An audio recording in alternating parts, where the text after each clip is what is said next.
Well, pretty exciting time. Uh, Looking forward to the preparation. This is one that's a really interesting preparation, obviously, because we know a lot about these guys and they know a lot about us. So it's a real battle for the coaches all week long to putting together the plans and trying to figure out the best stuff to do, and they're doing exactly the same. So it's really fun in that regard. We're feeling pretty healthy going in. A couple guys still in question, but basically we're in pretty good shape, and looking forward to a great week. Pete, how much does that 2012 playoff loss there still resonate with you guys and talking to guys over the years? That's one of those games. That's one of those games you kind of store away, but it doesn't have anything to do with what's going on now. I mean, those are just the guys that are kind of sick and hold on to stuff like that. There's a couple of us. The players have talked in the past how that kind of helped them going into the next season, didn't it? It was kind of something they built Yeah, on. without question. We had done well enough during the finish of that season, felt momentum and all of that, that we didn't let that loss, really get in the way of the looking towards the future. And so it is reminiscent, and kind of looked at the Carolina game last year kind of in similar fashion. We kind of responded the same way. What did you learn about Russell Wilson's resolve that day in Atlanta? Yeah, it was a fantastic game. I mean, we were down by a lot and came roaring back, and he put us back in. The offense got us back in the lead, and it was heartbreaking last 34 seconds, and we're walking out of the tunnel or on the way out the field, and he's already talking about next year, and what we're going to be able to do and all of that kind of stuff. And it was a pretty clear indicator that at that point, if nothing else had told us before then, that this guy really is looking to the future, always going and always believing that things are going to happen right and good and all that, and it was a pretty clear message. Was Grady Jarrett on your radar last year or 2015 draft, and what have you seen? Sure. Yeah, he's been really active. He's a good football player. He's got a little bit of style that's unique to him, and he's got a great motor, and he's giving everybody problems. A good-looking football player. You mentioned the familiarity part of that is Dan Quinn being there as the head coach. I guess what were you confident he'd be a successful head coach in the NFL, and what do you think sets him apart as one of those guys who's been I did think that, and I was excited to support him in the effort, and whatever I could do to help. Thought he had a lot of great experiences before he came to us, and brought us a lot on the field, off the field, and planning and all of that. He was just very well-rounded and had a great kind of demeanor with the players that I thought made him unique and special, and he did a fantastic job coaching our defense as well. So I thought he was going to do really well. Where have you seen his personality kind of translate over to the Falcons the last two seasons?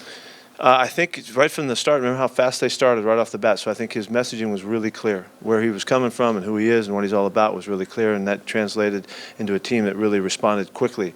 They withstood some very huge challenges late in the first year and came back to life, and look where they are now. They've done a fantastic job, and I think he's been, like you guys know him, how great a communicator he is and how he can make sense and he's clear and all of that. I think that's what was demonstrated by his ability to turn it so quickly a year ago.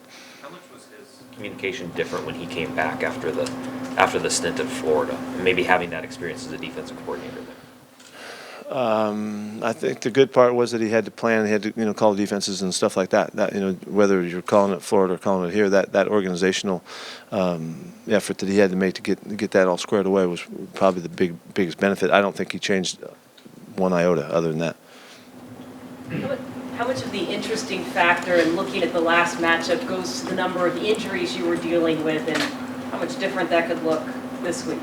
Well, there's quite a few guys that weren't playing in that game for us, and so it's I don't know what the factor is going to be, but we feel much more comfortable now than we did then at the time. We played a good football game that day. It was a hard game, a very difficult challenge that day, but we've got a pretty good group of guys coming out for us this time.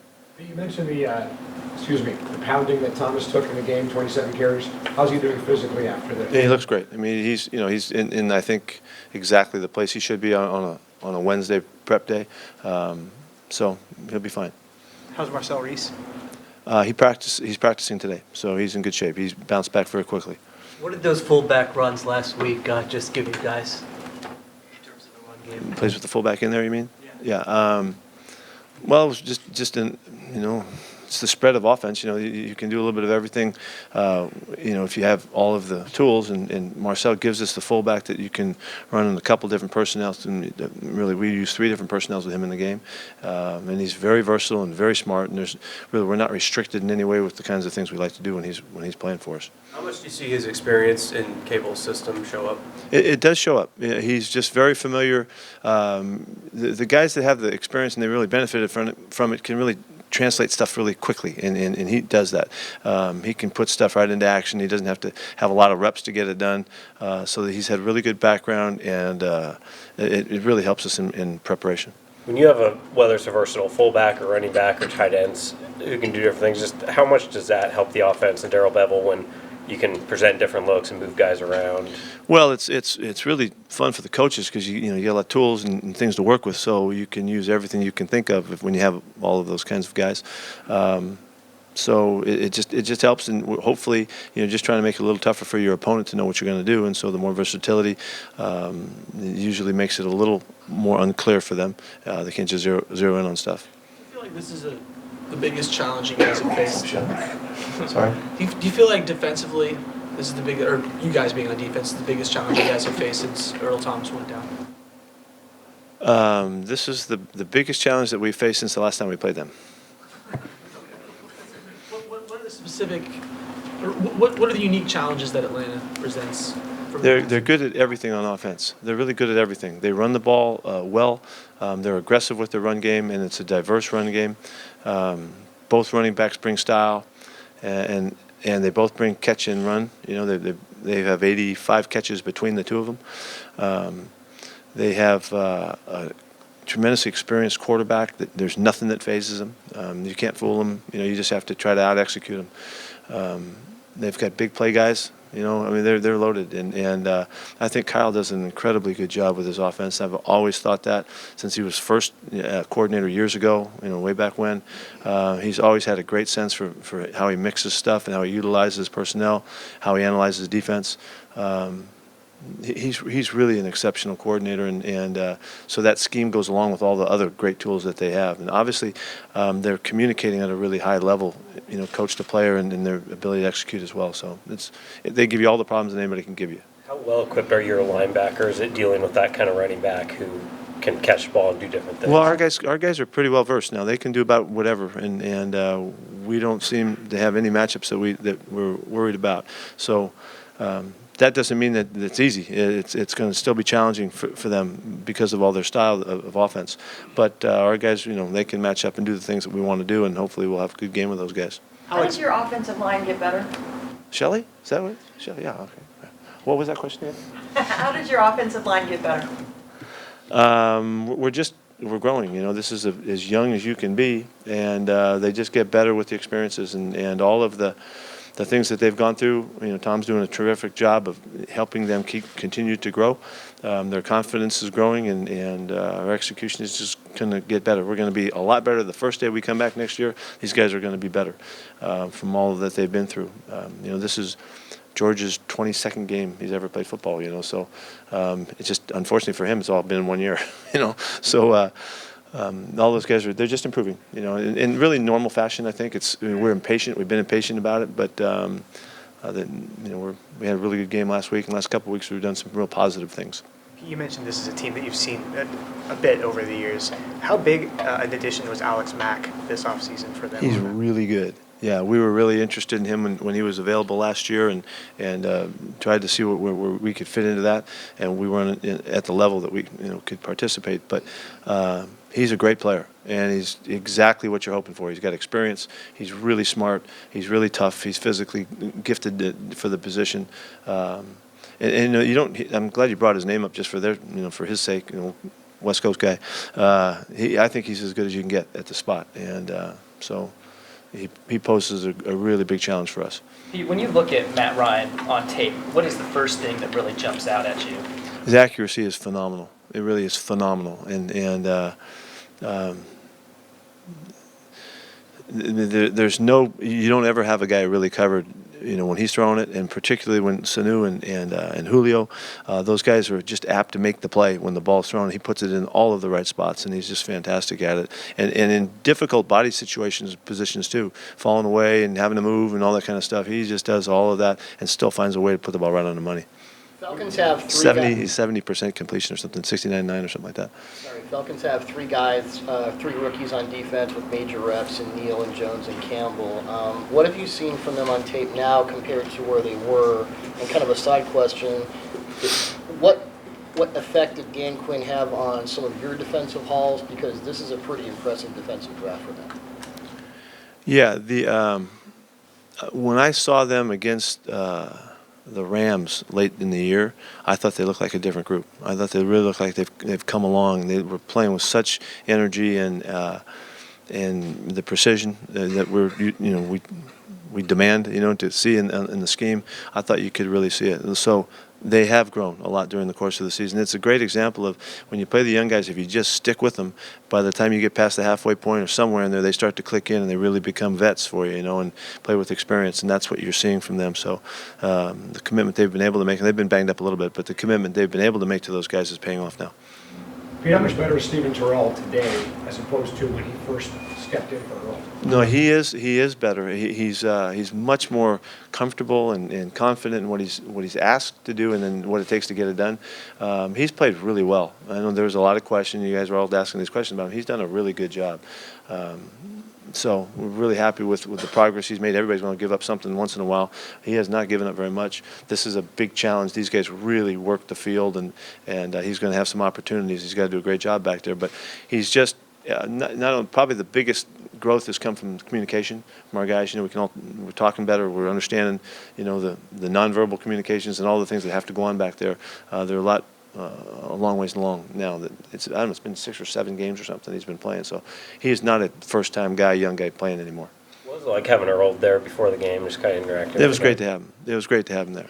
He came to the meeting the night before and participated a little bit. It's just fun to have him around. He's just one of the guys, one of us. In the first game in October, what worked so well to limit their running game? We're just playing defense, Art. We're just doing what we do. There was nothing in particular that worked well. Whenever we play well against the running game, it's because everybody plays well. This is totally discipline and execution that's connected, So it's not like any one guy or two guys can make a difference. They all have to play well. This scheme demands that you play well on the edge in particular, and we have to do a really good job, again, to slow them down. How's CJ Procise, and what's his outlook kind of through the week? He's going to work through the week. He was out there in the walkthrough today, and we'll get to practice this afternoon and see what he can do. I really don't have anything to forecast for you at this point. We got to get some more information. What's he going to have to show you during the week to make you feel comfortable going with him? He's going to have to go full speed and let it rip. He can't hold it. If he's holding back, he won't play. I wanted to ask you about Keanu Neal specifically because he's the latest in a line of young safeties who have cited Cam Chancellor as kind of a primary influence. Do you see similarities there, and how does it feel that your guy has sort of become a paradigm? Let me start there. First of all, that's a great credit, for Cam, and he is a guy. He's a trend-setting guy. He's such a physical presence, and everybody knows when he's playing what he does and the impact he has. Neal's really good. He's really good. He's fast and explosive and instinctive and natural playing the game. He's going to be a great player. There's so much for him to grow, so much room to grow, in the scheme and in the playmaking ability. You remember back, Cam didn't play his first year. He played behind Lawyer, and that was to bring him up the right way. And we had the opportunity to do that. He's been thrown in there in his first year, and he's grown immensely. So he's going to be a great player. Taylor Gabriel is a guy on their offense. He wasn't a huge factor earlier in the year when you played him, but has averaging 18 yards a catch since then. He's really fast. Yeah. How worrisome is a guy like that? Yeah, it's a problem, big problem. We'll know when he's on the field. We won't miss that. Your guys' third down numbers have been on defense really good for a month or so now, especially against a team that's going to run the ball. How important are the first and second downs to get that third down? Well, yeah, it's all the battle of trying to control the distance on third downs to work in our favor. So all of the first downs, they're a great first down team, and so that's a big challenge to us. They have way more first downs than most teams, and they have few second downs, so they're going right first down. They're converting a lot. We have played very aggressively, and we're going to continue to call on that. We're going to need every bit of it. A great quarterback like this, he's excellent in these situations, and so that in the red zone, he'll be great at it, and so we have to be really on it. Pete, how did you evaluate how you defended Julio Jones last time you played them? We made a couple mistakes in that game, and that are really uncharacteristic, and there were a couple issues that happened that we have to eliminate. If we do that again, it'll be easy for them. We made it pretty easy. He's a great player. He's going to make his plays. We're not going to keep him catching the football. We just got to try to keep him from controlling the game. Pete, you mentioned some mechanical stuff with Hauschka, I think after the game, as far as his delivery and all that. He's a great kicker. Steven's proven that. He's a great kicker, and so if he misses something, there's something a little bit off, that's all. Does Earl make the trip with you, or is he still? I haven't talked to him about that yet. I don't know. He's always welcome. That's Tony McDaniel. I don't have an update on that. Today's an important day. I don't know the update yet. Sorry. Coach, how do you feel about Paul Richardson's coming out party last Saturday? Well, he had a good game. I didn't get the chance to go to the party, but I can't say I was invited. But he had a terrific football game, and he's had a couple good weeks in a row. This is the kind of play we see from him in practice, so it's not unfamiliar. I mean, some of the plays were, circus-like, but he has done that. So we're really fired up for him. He's been waiting a long while to help his team and feel significant about that impact, and he's done that. And so we're looking forward to continue it, and he's having a blast. I know that. You mentioned at the start that the onus is on the coaches because you're so familiar with each other, the teams. Did I say onus? Maybe I did. I wrote down onus. Anyway. A really good chance I didn't use that word. Because it would have been like the second time since the first time was when I just said it to you right there. Is there any risk at all in overthinking a team that you think knows you well? Yes. Yes, absolutely. You can overcoach it, overcook it. Yes, you can. And just like you can try too hard when you're playing, it's the same thing. You can try too hard. So there's coaching always is a call to the balance of how much is too much and how much is just right. And that's we have millions of ideas, and we have to really figure out what the players can handle and execute and that are going to fit. And so we can certainly overcook this. Yeah. Is your governor there just experience? How do you know when too much is too much? Having done it before? That might be a stumper right there. How do you know? Yeah. The answer is yes. To the experience part of it, yeah. There's no. I mean, you can't ask anybody. You just got to do it. So somewhere in there, you make a decision, and we work together to try to figure that out. And the coordinators have to sense from the assistant coaches, how they feel about it. They feel like they're overburdening their players and stuff like that. So there's an ongoing conversation about it. But eventually, you just got to feel it and call it. Hey, when you're evaluating players, before they come into the NFL, how do you measure competitiveness?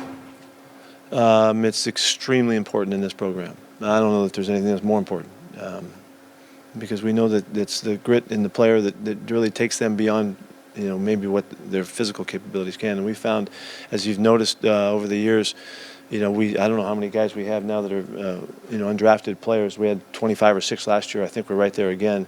Those are guys that didn't necessarily measure all the way up on the scale enough to get drafted, but because of their makeup, because of the grit and the competitiveness that they bring, they surpass other people, and so it's a hugely important factor for us. Hey Pete, with the music at practice and some of shooting hoops and some of that stuff, how much is kind of creating that sort of atmosphere, that I guess a little bit of chaos or whatever, geared towards like this time of year when things sort of amp up? It's an interesting question, because if you tried to play music at practice and have fun and you were getting beat, it's really hard to keep doing it. If you you got to really like it, because otherwise you think, turn that darn music off. And I know all the guys that leave here that try to do it, that happens to them when they don't win. So you have to have a pretty strong commitment to it. Shelley taught me that years ago at USC. That's where we put that first together. In the playoff game against Atlanta, they got the ball at the end, 2 plays, they got in field goal range. Thanks, Art. I really appreciate going there. Let me go there again. The Arizona game, same thing. What changes in the defense in that final minute?